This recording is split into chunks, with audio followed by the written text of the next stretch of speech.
ঘোষণা হয়েছে নির্বাচনের দিনক্ষণ। এরই মাঝে এসআইআর এর সমস্ত বৈধ ভোটারদের নাম তোলার দাবিতে পথে নামল এসইউসিআই। সোমবার বহরমপুর টেক্সটাইল কলেজ মোড়ে গণ অবস্থান ও বিক্ষোভে সামিল হলেন এসইউসিআই নেতাকর্মীরা। কি দাবিতে বিক্ষোভ, কি দাবি এসইউসিআই নেতৃত্বের? একটা অবিচার দেশের সাধারণ নাগরিকদের উপর হচ্ছে। 2002-এ যাদের নাম থাকবে তারা সকলেই ভোট দিতে পারবে, এটাই ছিল কমিশনের ঘোষণা। কিন্তু আমরা লক্ষ্য করছি প্রায় 60 লক্ষের বেশি ভোটার যারা এদেশের নাগরিক, তারা আন্ডার অ্যাডজুডিকেশন অবস্থায় রয়েছে। সিআই বলছে যে এটা বিচারাধীন ব্যাপার, কোর্ট দেখবে। কোর্ট বলছে এটা দেখতে সময় লাগবে।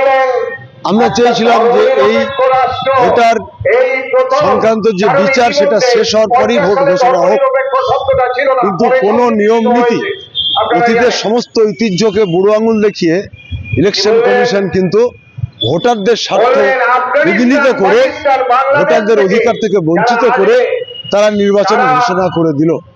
আজকে অবস্থান আমাদের তার বিরুদ্ধে একটা প্রতিবাদ।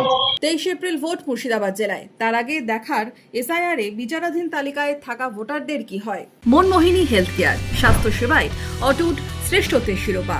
জেলায় প্রথম robotic knee replacement, cardiology with cath lab, neurosurgery, specialised trauma unit থেকে স্মাইল ট্রেন, একগুচ্ছ পরিষেবায় নিয়োজিত। Manmohini health care, quality care with personal touch, Baharampur শিল্প তালুক।